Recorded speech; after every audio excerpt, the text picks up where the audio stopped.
Namaskar, this is Firstpost and you're watching Vantage with me, Palki Sharma.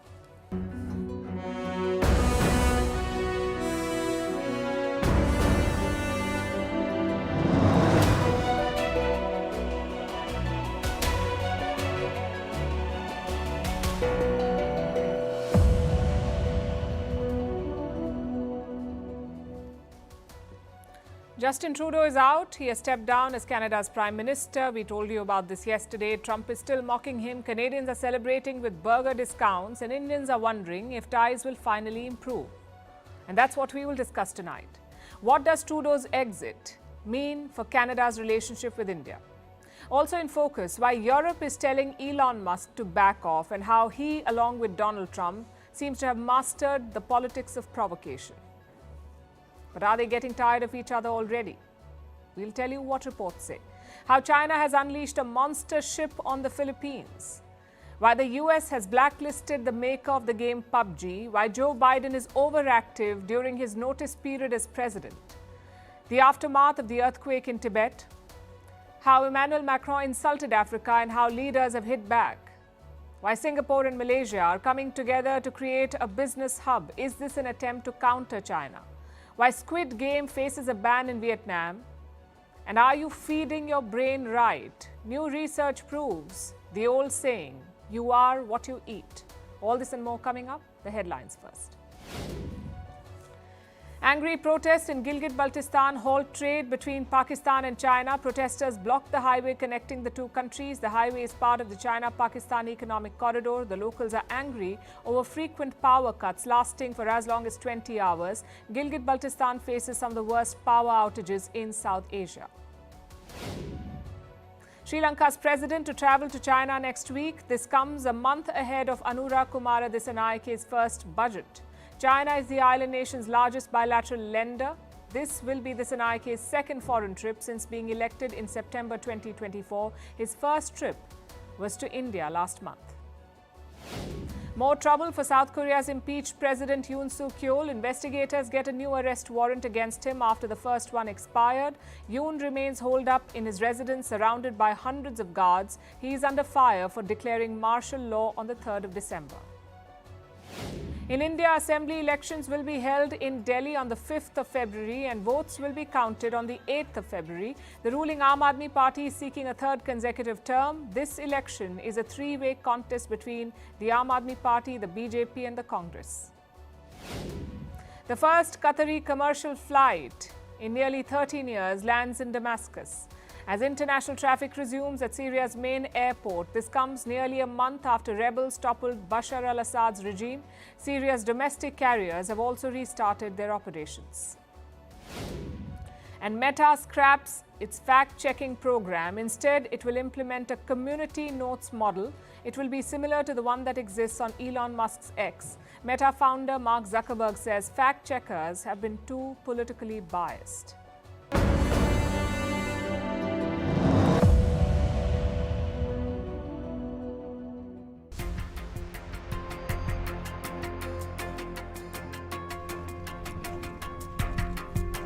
I intend to resign as party leader, as Prime Minister.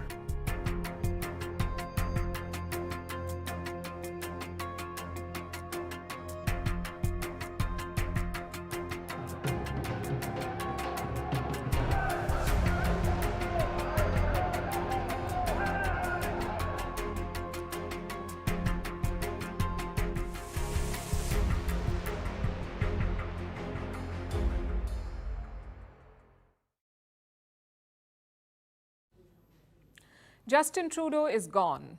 He won't be fighting the upcoming election, and he certainly won't be Prime Minister. Canadians are naturally talking about this news, but surprisingly, so are Indians. Trudeau had a very bad relationship with New Delhi. He shielded Khalistani separatists. He accused India of killing terrorists in Canada, and he expelled Indian diplomats. So a lot of Indians are asking the obvious question: will Trudeau's exit fix the relationship? To answer that, we must look at Canada's political future. Their parliament was supposed to convene later this month, but Justin Trudeau has asked for a delay. He wants the Governor-General to prorogue the session. Despite best efforts to work through it, Parliament has been paralyzed for months after what has been the longest session of a minority parliament in Canadian history. That's why this morning I advised the Governor-General that we need a new session of Parliament. She has granted this request, and the House will now be prorogued until March 24th. So the Canadian Parliament will meet in March. The idea is to give Trudeau's Liberal Party some time. A leadership contest takes around 4 months. If they speed things up, they could have a new leader by late March. And who would that be? Around 3 or 4 names are doing the rounds. The first is Chrystia Freeland. She was Trudeau's Deputy Prime Minister for 4 years, but in December she resigned in protest. The second is Mark Carney, a former governor of Canada's central bank. Trudeau tried to recruit him as finance minister, but Carney refused. Apparently, he has bigger ambitions. The third contender is Anita Anand. As her name suggests, she is of Indian heritage. She has been the Minister of Defence and Public Services. Right now, she is the Minister of Transport in Canada. A fourth name is Dominic Leblanc, finance minister and longtime friend of Justin Trudeau. He too comes from a political dynasty. 3 of these leaders were in Trudeau's cabinet. They backed all his decisions against India, so do not expect a U-turn. But frankly, it's not about them. Let's say the Liberals elect a new leader by March. 2 things can then happen. 1, the opposition pushes a no-confidence vote. The Liberals lose and elections are called. Every poll says that the Conservatives will win the next election, so the new Liberal leader will be Prime Minister for maybe 1 month, which is not long enough to make a dent. That is one scenario. The second one is that the Liberals survive the trust vote. Even then, elections are slated in October, so the new leader will be in office for about 5 months. By then, Trump will be president in the US, so Canada will be too busy to focus on India. And come October, elections will happen. So I guess all roads lead to the same person, Conservative leader Pierre Poilievre. He will be Prime Minister at some point in 2025, but he's not willing to wait. He wants an election right now. We need a carbon tax election now to choose between the NDP Liberal costly coalition that taxes your food, punishes your work, doubles your housing costs, and unleashes crime and drugs in your community, or common sense Conservatives who will axe the tax, build the homes, fix the budget, and stop the crime. He's almost certain to win because the public sentiment is firmly with him. Just look at this store in British Columbia. They're selling $2 burgers to celebrate Trudeau's resignation. If that does not sum up the political climate, nothing will. Which is why Pierre Poilievre is on course to win. The question is, how will he handle India? Let's look at 3 factors here. 1, his past statements. 2, his party's history with India and Khalistanis. And 3, his priorities as Prime Minister. When Trudeau accused India, Poilievre supported him. He called the alleged attack an affront to Canada's sovereignty. He also paid tributes to Hardeep Singh Nijjar. But there was a crucial difference. Poilievre also asked Trudeau to come clean, to reveal the evidence he had on the case, which is also what New Delhi has been saying. So that's the first factor to consider. The second is the Conservative track record. Historically, they have never won the Sikh vote. Most Canadian Sikhs vote for the Liberals and the NDP. In a close election, those votes may have mattered. But right now, the Conservatives have a 20-point lead over the Liberals. They do not need to appease Khalistanis in Canada. Plus, the last Conservative government was quite good for India. It was led by Prime Minister Stephen Harper. He apologized for the Air India bombing in 1985, an attack carried out by Khalistanis. Listen to what he said. This was Stephen Harper in 2010. I'm quoting, "It is incumbent upon us all not to reach out to, but rather to marginalize, to carefully and systematically marginalize those extremists who seek to import the battles of India's past here and then to export them back to that great and forward-looking nation." Let me simplify that for you. He said that Canada should not import Khalistanis. Instead, they should send them back to India. And it wasn't just statements. Under Harper, bilateral trade doubled. Investments went up from $700 million to $55 billion. and Canada reversed its position on India's nuclear program. So all in all, a good reset before Justin Trudeau ruined it. And finally, the third factor to consider, what will be Poilievre's priorities? His biggest challenge will be Donald Trump, of course. He's threatening Canada with 25% import tariffs. He's also asking them to join the US. He's asking Canada to join the US. Even yesterday, Trump repeated this offer. He said if Canada became the 51st US state, all of these problems could be avoided. That will be the first priority for Poilievre. His second will be Canada's economy and inflation. That's what sealed Trudeau's fate. And that's where India could help. Right now, the India-Canada free trade talks are paused, but Poilievre may want to revive it. He's talked about expanding exports to India, especially natural gas, uranium, and lentils. So it's a question of what he will prioritize, a deal with India or a witch hunt started by his predecessor. Poilievre does sound more pragmatic than Justin Trudeau. He will also have much bigger issues on his plate. That does not mean that he will abandon the Niger issue altogether, but he could take a different approach. We'll have to wait and see what that approach is.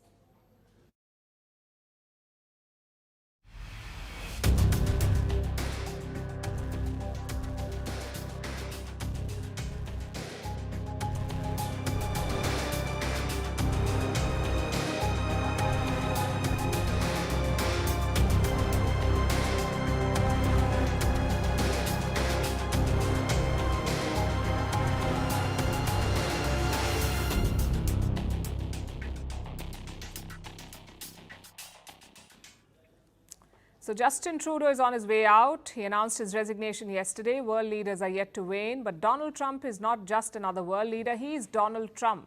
Subtlety is not his strong suit. So Trump put up this post. Let me quote from it. This is what Donald Trump posted on social media. Many people in Canada love being the 51st state. The United States can no longer suffer the massive trade deficits and subsidies that Canada needs to stay afloat. Justin Trudeau knew this and resigned. No words about the outgoing leader, no calls for stability. This is not your typical diplomatic response to a resignation. Instead, Donald Trump is reiterating his musings. In December, he floated the idea of Canada becoming the 51st US state. Trump argued that Canadians wanted the two nations to merge for Canada to become a part of the United States. And now with Trudeau stepping down, he's doubling down on his vision. And it does not stop with Canada. Donald Trump has his eyes on a bigger prize, Greenland. He wants to make the island great again. So MAGA, but the ice edition. Donald Trump's son has landed in Greenland. He even posted videos from the Trump Force One. This is a private visit. He has no meetings set up with government officials. Greenland says it is not up for sale. Yet Donald Trump is selling this visit like a recce visit, like visiting an apartment before buying it. And his antics are part of a broader strategy, the politics of provocation. Trump has championed it. In his last stint in power, in fact, he was the disruptor-in-chief. And this time he has a partner in crime, Elon Musk, who has single-handedly riled up Europe. In the UK, the target is the Prime Minister, Keir Starmer. Musk has been attacking him and his Labour government. He's put out dozens of posts. He wants Keir Starmer imprisoned. He's asked King Charles to dissolve the parliament. He's wondering if the US should liberate the UK. Then we have Germany, which is heading into an election soon. Musk has criticized German Chancellor Olaf Scholz. He's backing another party, a far-right party called the AfD, that's the Alternative for Germany party. The exchanges have been sharp and frankly uncalled for. And all of this has alarmed European leaders. They're asking Elon Musk to back off. Those that are spreading lies and misinformation as far and as wide as possible, they're not interested in victims. They're interested in themselves. The crucial thing is that Mr. Musk has supported a partly right-wing extremist party, and as you can see, is not only acting in this direction in this country. And that is something we not only disagree with, I reject that. The sentiment is pretty much the same from French President Emmanuel Macron to the Norwegian Prime Minister. Everyone is bothered by Musk's continuous meddling. But that isn't going to stop him. You see, Donald Trump and Elon Musk thrive on disruption. What is different is their tone and execution. Trump's approach is the opposite of subtle. It's a playbook that he's used time and again. Make an outrageous claim, double down when challenged, and revel in the media circus that follows. Musk, however, is more surgical in his provocations. His tweets come in unpredictable bursts, each one a calculated jab aimed at his target. His strategy is not about chaos for its own sake. It is designed to provoke outrage with precision. Together, the two have weaponized the politics of provocation. They're testing the limits of diplomatic patience. But here is the twist. They may also be testing each other's patience. Reports say Trump is getting a little tired of Elon Musk. And honestly, we can see why. Right now, Musk is camping at Trump's Mar-a-Lago. He's renting a $2,000 per night cottage. So he's practically living in Trump's backyard, like that house guest you cannot seem to get rid of. Reports suggest that Donald Trump is not a fan of this arrangement. The word on the street is that he finds Musk a bit clingy. Yes, that's why he's eyeing Greenland. Maybe he just needs an entire island to get some space. But jokes aside, this politics of provocation comes with serious risks. Yet, yes, in the short term, it might keep the media buzzing and social media algorithms humming. But in the long run, Trump and Musk's actions will have consequences. They are alienating American allies and stoking divisions. So the question is, at what point does provocation stop being a clever strategy and start becoming reckless self-destruction? It is a question worth asking. Until then, the world remains their stage, chaos their script, and the rest of us their captive audience.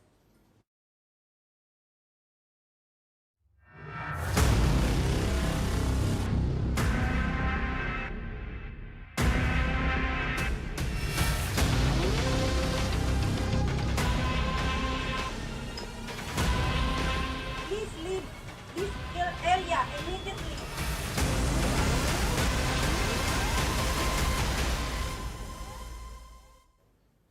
The choppy waters of the South China Sea are witnessing fresh turbulence. China is threatening the Philippines again, this time with a massive warship. A warship called Monster. It is the world's largest Coast Guard vessel, and it does look like a monster. This is the ship we are talking about. It has a displacement of 12,000 tons. It is 165 meters in length. That's equal to 3 Olympic-sized swimming pools. It has an intimidating presence. It also has considerable firepower. The ship is armed with heavy weapons. We're talking about machine guns and a fully equipped helicopter unit. This Chinese monster ship was seen around Scarborough Shoal. It is part of the disputed South China Sea. Both China and the Philippines claim the Scarborough Shoal. The monster ship has been loitering around this atoll. Manila spotted it. They dispatched their Coast Guard. They ordered the Chinese ship to leave. The crew of the Monster was warned. They were told that they have no authority to operate in the area. Coast Guard, CD5901. This is BRP Cabra, MRRB 4409. We are reminding you that you are within 72.6 nautical miles west by the south of Silangin, Zambales, inside in the Philippine Exclusive Economic Zone. Please leave this area immediately. Over. But the crew ignored the warning. They refused to leave, claiming that they have every right to be there. The Philippines is not backing down either. Manila ships have been tailing and shadowing this vessel, and the situation remains tense. In fact, this tension has been simmering for almost a year now. Manila and Beijing have clashed multiple times at sea. Their ships have collided. Water cannons have been fired. In one incident, a Filipino sailor lost a thumb. This happened when the Chinese Coast Guard carried out an attack. The Chinese were behaving like pirates. They blocked a Philippine Navy vessel and threatened its crew with knives, sticks, and an axe. Now we are in a new year, but China has not given up its old ways. On the contrary, it is becoming more aggressive. Deployments in the region have increased. Along with the monster, 3 other Chinese ships have been spotted. Chinese militia are also roaming in the area. They have at least 7 ships in this disputed region. These militia are an extension of China's military. They operate with direct support from Beijing. Thus, the Chinese military has been conducting drills in this region. These exercises include both naval and air forces. So China is deploying more military assets. It is boosting its defense capabilities around the Philippines. The goal is quite obvious: to ramp up pressure on Manila. China uses the same tactics against Taiwan too. This is called gunboat diplomacy. The idea is to overwhelm and intimidate by flexing your military muscle. Nearly every day, Taipei spots Chinese warships near its waters. Chinese jets are also frequent visitors. Taiwan often detects them in its air defense zone. In recent weeks, China has stepped up deployments around Taiwan as well. Last month, it sent as many as 90 ships, 90 ships near the island. Taipei called these deployments alarming. This number of China Navy and Coast Guard ships in the region was indeed very alarming. And how they are scattered is beyond the eastern border of Taiwan between the first and second island chain. I think their China intention is very clear. Chinese military is also engaging in sabotage. This week, an undersea cable was damaged. This is quite similar to what we've seen in Europe, where multiple cables have been sabotaged in recent times. This one was located off the northeast coast of Taiwan. A Chinese ship dragged its anchor over it. Remember, these cables are critical for communication. They transmit data signals. They keep the internet running. If these cables are damaged, they could isolate Taiwan from the rest of the world. Thankfully, that did not happen this time. The damage was not severe enough to disrupt communication, but the intent was quite clear. So, like Manila, Taipei is not taking this lightly. They are investigating this incident as an act of sabotage. They cannot afford to lower their guard. China is becoming more brazen, raising the military pressure on neighbors and the risk of a dangerous face-off.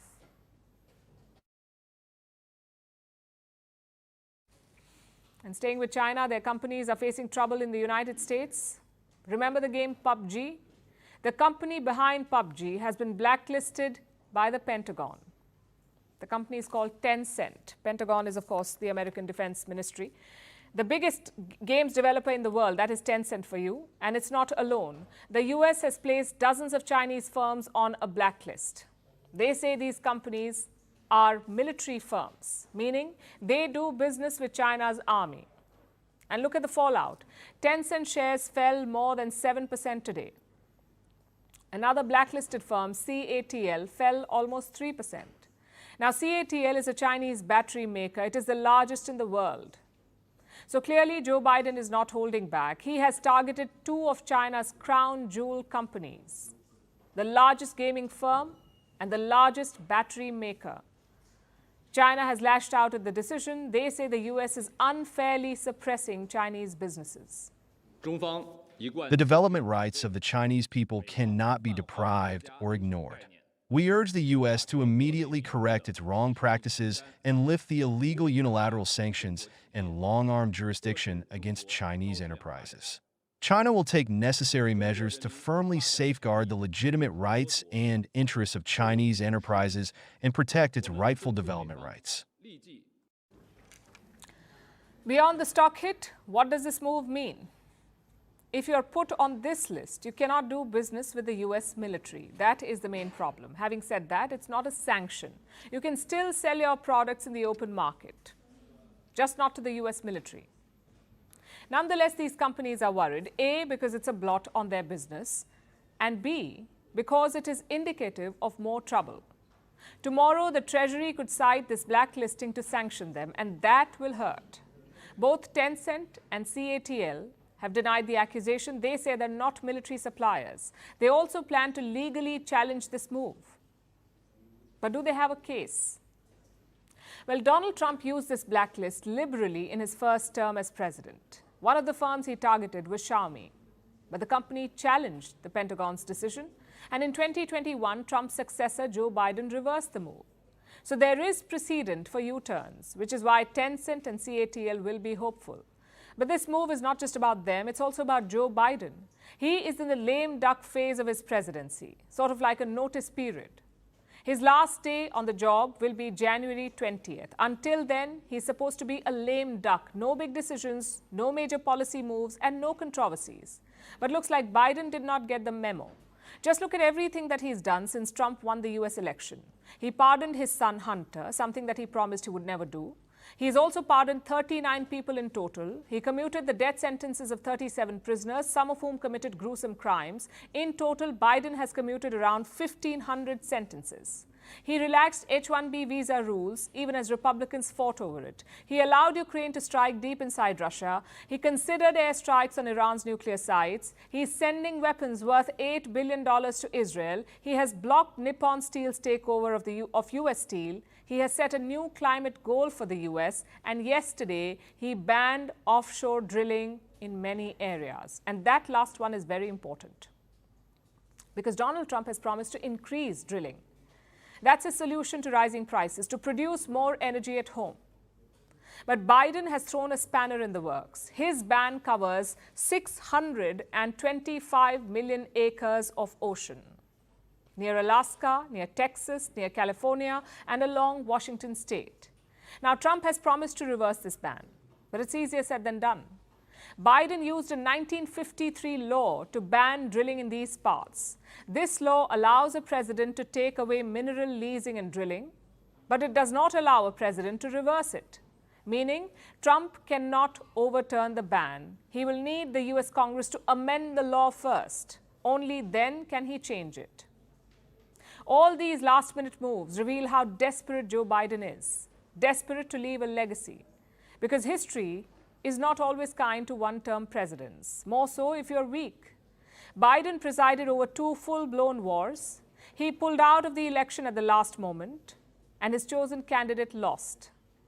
So Biden is trying to do damage control. He's expected to visit Italy later this week. He wants to end his term with a meeting with the Pope.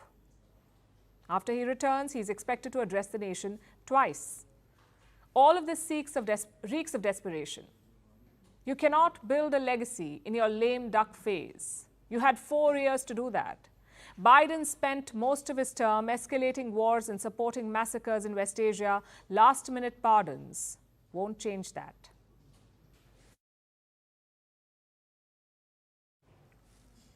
Now let's shift our attention to Tibet. The region was struck by a powerful earthquake today. The quake measured 7.1 on the Richter scale. Tremors were felt in Nepal, Bhutan, and even in India. But Tibet has suffered the worst damage. More than 100 people are dead and dozens are wounded. Many more remain trapped under the rubble. The rescue efforts are proving to be challenging. It is winter season. The local conditions are harsh, with temperatures dropping to minus 18 degrees Celsius. Chinese authorities are scrambling. They're rushing rescue workers and relief materials, and these teams are racing against time. Here's a report. This was the moment when the earthquake struck.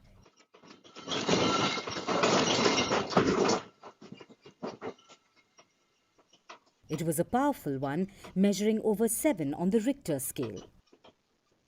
Tremors were felt in Nepal, even in some parts of India. But Tibet has suffered the worst damage. It was the epicenter of the earthquake. Entire buildings have been reduced to rubble there. Over 1,000 homes have collapsed and more than 100 people have lost their lives. The rescue effort has been challenging. Dozens of aftershocks have slowed down the rescue workers. They have been unable to get to the survivors, many of whom remain trapped below the rubble. Shigatse is likely the worst-hit city in Tibet. It is the closest to the earthquake's epicenter. Shigatse is of great historical significance in Buddhism. It is a holy site and the seat of the Panchen Lama, one of Buddhism's most senior figures. The Dalai Lama expressed his sadness over the loss of life in the natural disaster. Shigatse was annexed by China in the 1950s. Since then, it has been under Beijing's tight control. The Chinese state curtails any flow of information from Shigatse. Access to media and the internet remain limited and restricted. The rescue efforts there will be extremely challenging. Shigatse is a remote city far from China's major urban centers. The harsh winter adds to the difficulty. Temperatures in Shigatse drop to -18 degrees at this time of year. China's President Xi Jinping has issued orders to his officials. Vice Premier Zhang Guoqing has been dispatched to the region. Xi Jinping wants the casualties to be minimized and survivors to be resettled. 1,500 rescuers and 250 vehicles have been pressed into the search effort, but they are racing against time. To save lives, they will have to mobilize quickly. The relief materials are yet to reach the victims. The pictures released by the Chinese state show rescue workers working in harsh conditions. They are digging through the rubble, using ropes, shovels, and even their bare hands. Shigatse is highly vulnerable to earthquakes. It lies near a major fault line. The area experiences frequent seismic activity. In the last 5 years alone, it has recorded 29 earthquakes. In 2015, Nepal was struck by a 7.8 magnitude quake, killing over 9,000 people. This time, disaster has hit China.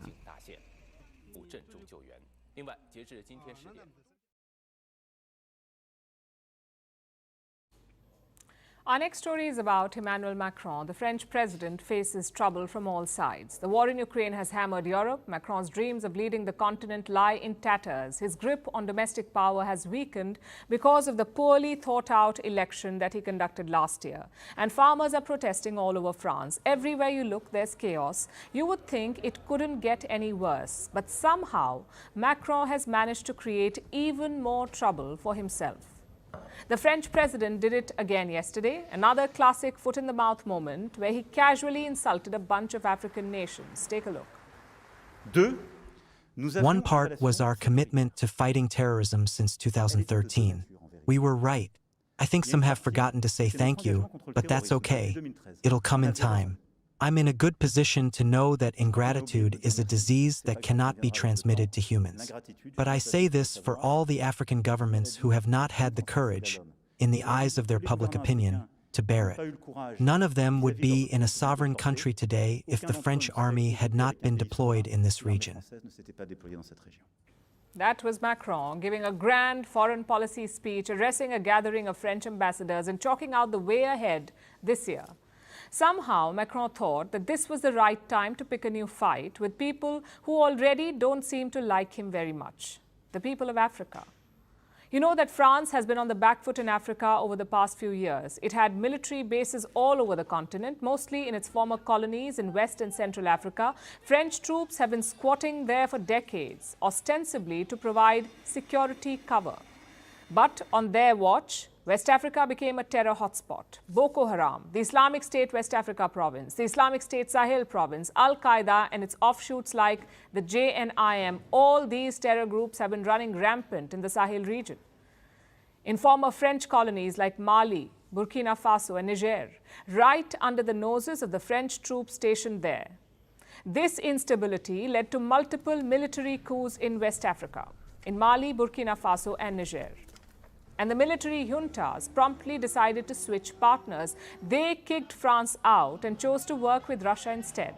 They believed that the Russians would be more effective against the terrorists. The decision had a knock-on effect. Anti-France sentiment started spreading to other countries hosting French troops like Chad, Senegal, and most recently the Ivory Coast. This is a massive failure for France, a moment of shame. But Macron does not see it that way. He says Paris is not on the back foot. Instead, he blames the African nations. Macron called them, and I'm quoting, ungrateful. And then he said, and let me quote again, none of them would be in a sovereign country today if the French army had not been deployed in this region. This is the French president, the leader of a former colonial power, talking about countries that won their independence from France. Macron says the French army is responsible for their sovereignty. How tone-deaf can you be?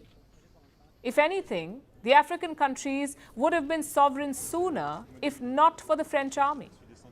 Macron's mental gymnastics are truly world-class, but obviously the African nations were not impressed. Chad and Senegal have called him out. Chad's foreign minister issued a statement. He said Macron holds, and I'm quoting again, a contemptuous attitude towards Africa and Africans.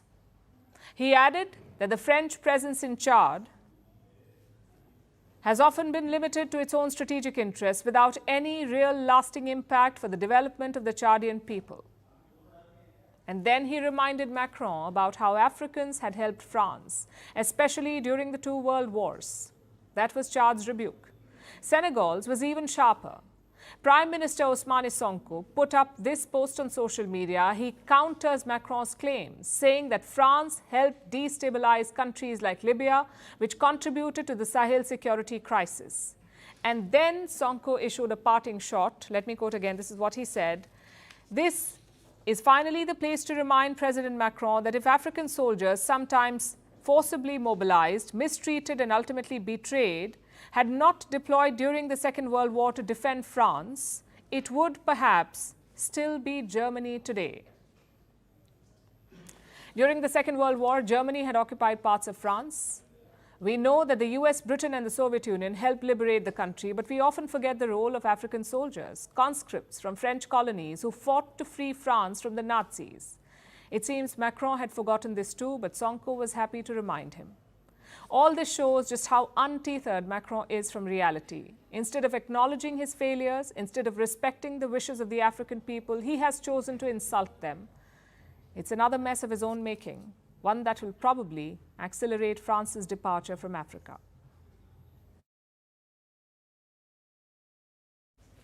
Now let's turn to Southeast Asia. A major development took place today. Two countries have come together to create a major business hub. Singapore and Malaysia have signed a new deal. They plan to create a massive special economic zone in the Malaysian state of Johor.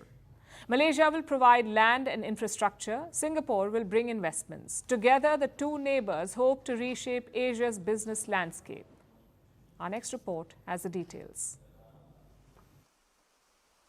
Singapore is one of Asia's greatest success stories. The tiny island nation has one of the highest per capita incomes in the world, beating the US and most European nations.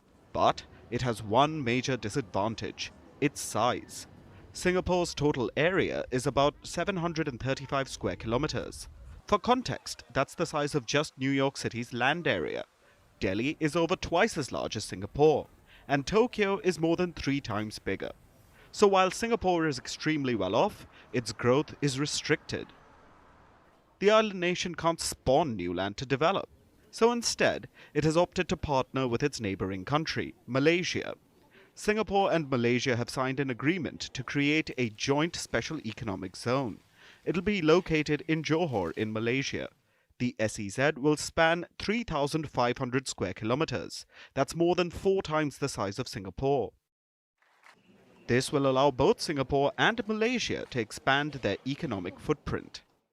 It's an important project which will build on the complementary strengths of Singapore and Johor, so that we can both be more competitive, enhance our value proposition, and jointly attract more investments to our shores. The SEZ is a unique initiative. Very rarely do you find two countries working together as a team.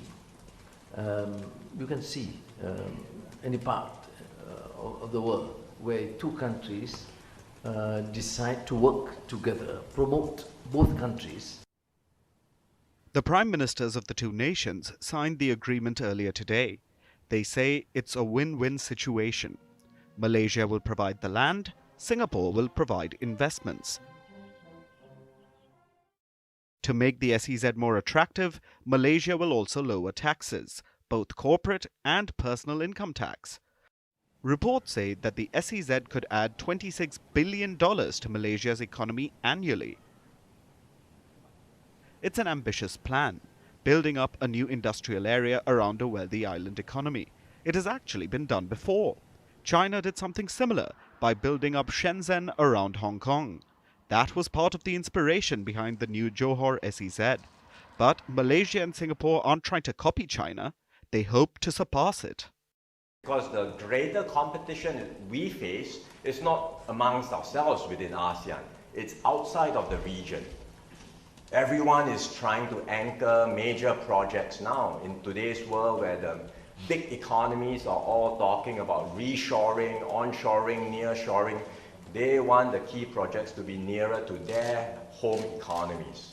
So ASEAN has to come together, look at ways in which we can enhance our value proposition and be competitive together.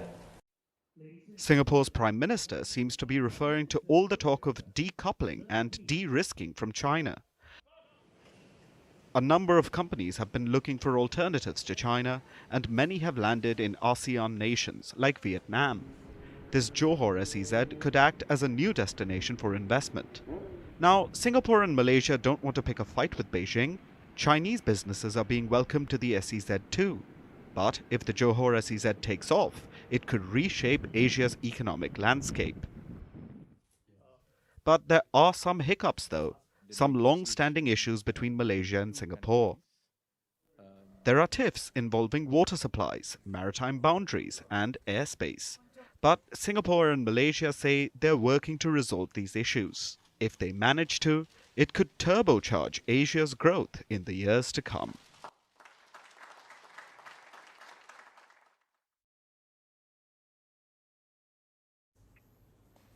Imagine this. It's 9 a.m. on Monday. You shuffle into the office, coffee in hand. You're ready to battle another week of endless meetings, but you notice something different. There's a new hire sitting at the desk across from you. They don't need caffeine. They don't make small talk. And most importantly, they don't have a body. Meet virtual employees. They are designed to work alongside humans or potentially instead of them. So should this prospect bother you? What is a virtual employee? And is your job in danger? Let's start with the term itself, virtual employees. Simply put, these are AI agents, bots running on artificial intelligence.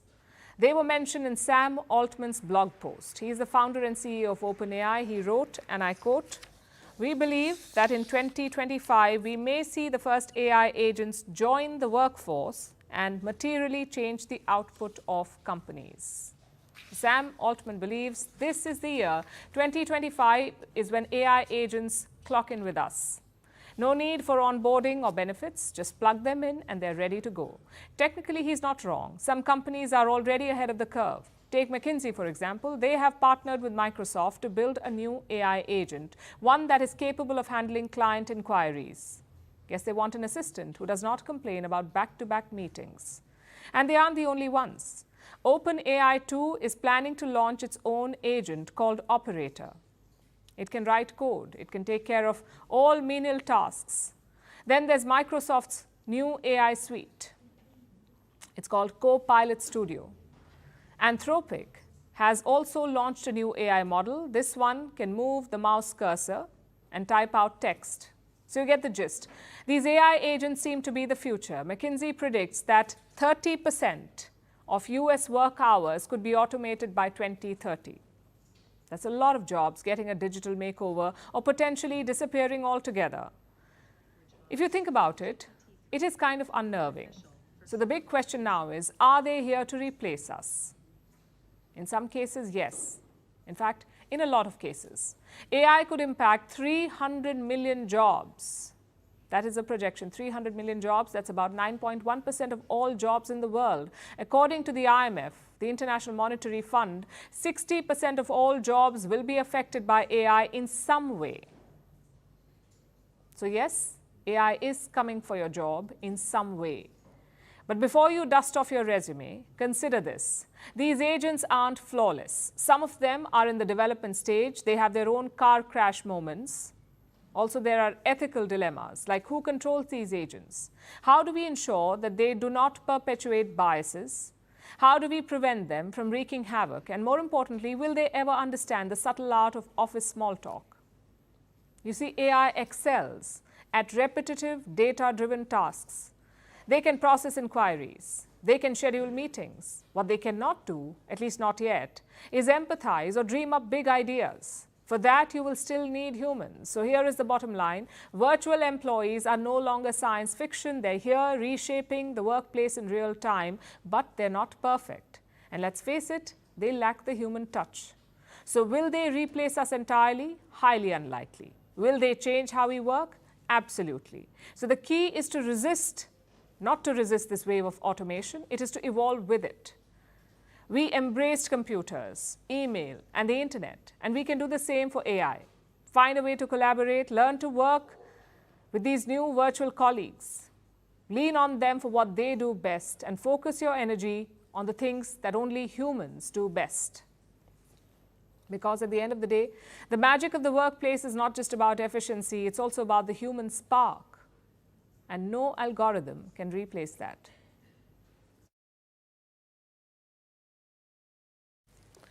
Have you watched or heard of Squid Game?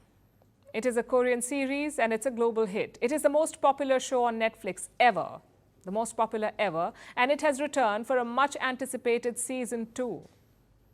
But not everyone is happy about this, including Vietnam, the Southeast Asian country. Squid Game has sparked criticism in Vietnam.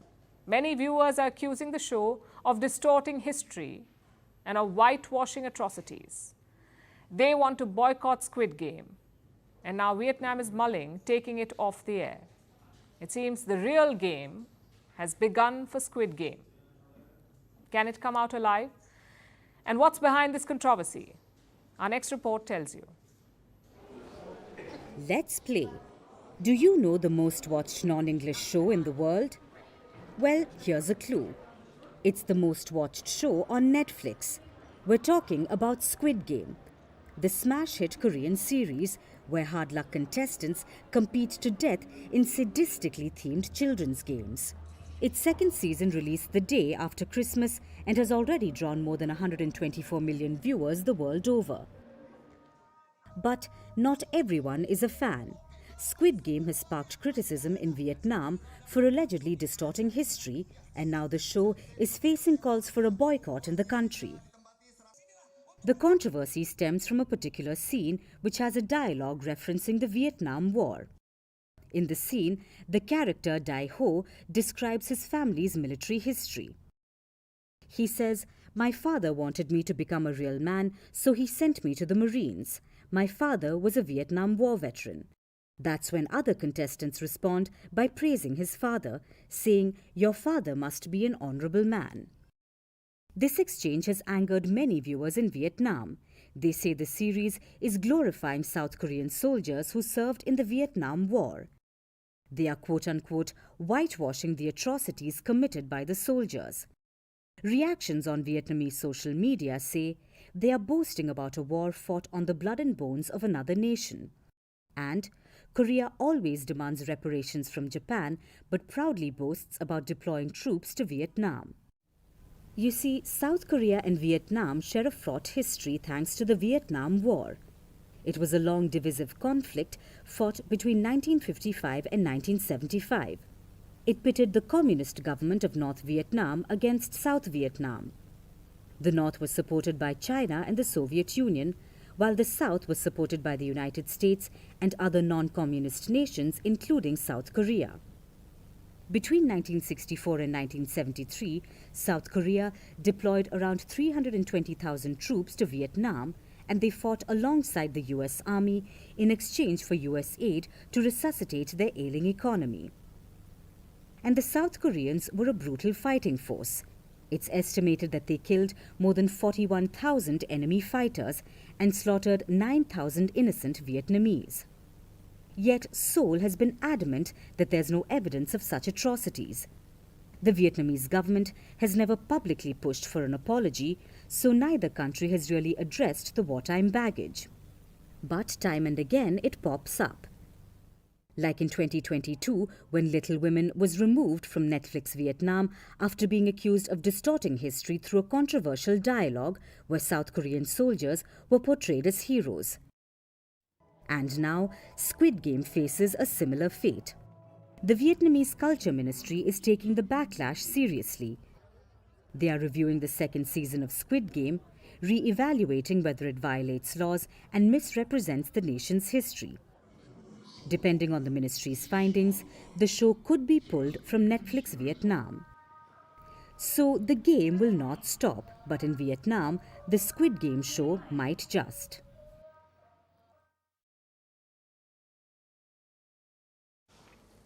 Before we begin our last story tonight, let's go back to medieval times. During the Middle Ages, people held a strong idea about food.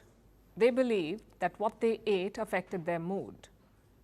So if they were feeling down, they would reach for dates or pears.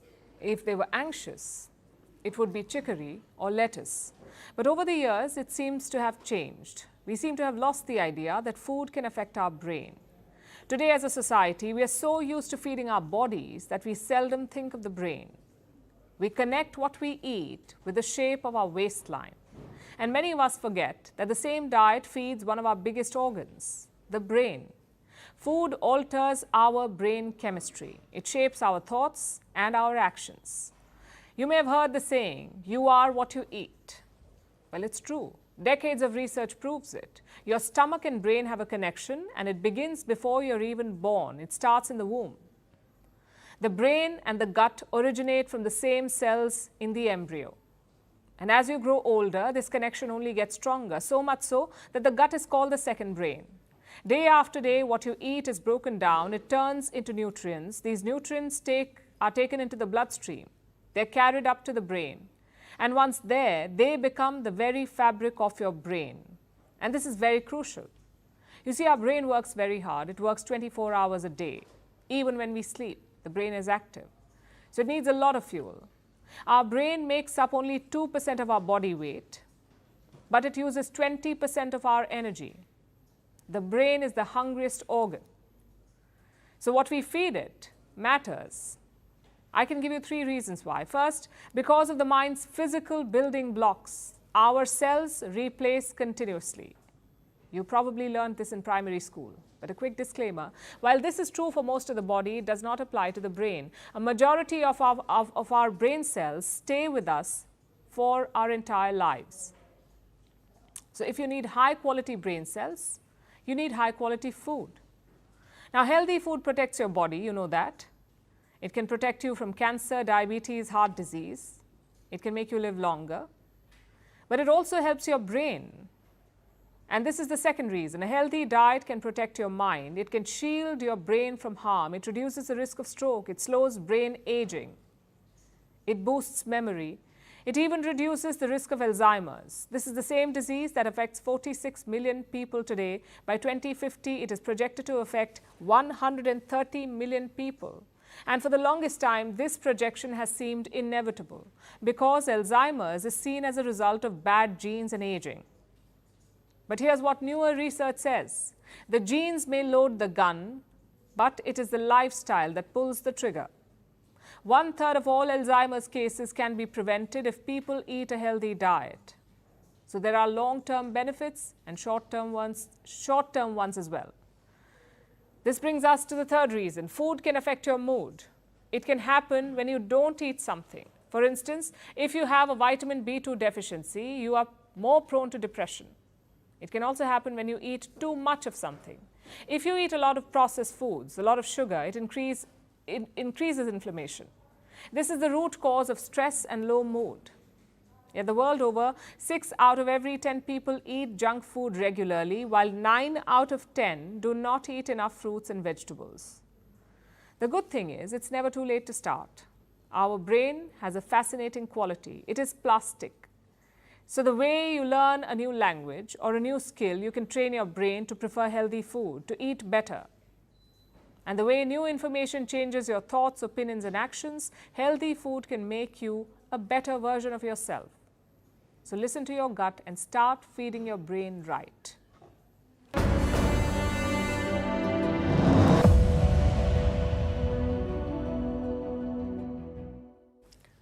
Here in India, we won't miss Justin Trudeau, the politician, but we will miss his antics. Remember when he came to New Delhi? People could not decide what was worse, his bhangra or his dinner invite to Khalistani terrorists. That's when India was introduced to Trudeau. But his career is full of such antics, like in 2012 when he tried boxing, only to be punched in the head straight away. Or his party trick, of falling down the stairs randomly. Trust me, it is as weird as it sounds. Take a look.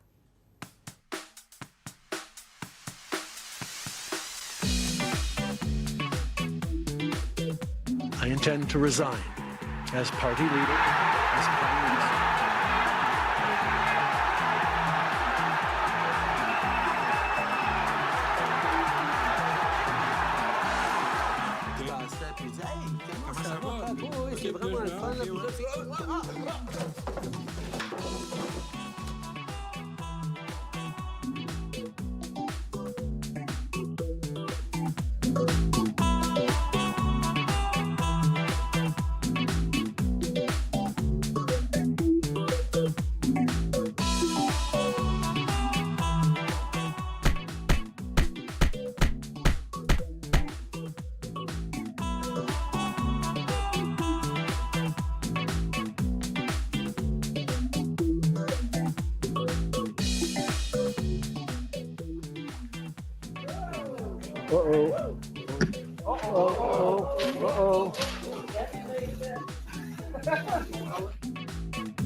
And now it's time for Vantage Shots, images that tell the story. Extreme rainfall hit Saudi Arabia, submerging the holy city of Mecca. International sculptors get creative at the annual China Ice Festival. And newly arrived pandas play around in the snow at the National Zoo in Washington, D.C. Finally, we're taking you back in history. On this day in 2015, 2 gunmen stormed the Paris office of satire magazine Charlie Hebdo. 12 people were killed. The magazine was targeted for publishing controversial caricatures of Prophet Muhammad. The attack sparked global outrage, with millions rallying in solidarity with the slogan, Je suis Charlie. We're leaving you on that note. Thank you for watching. We'll see you tomorrow.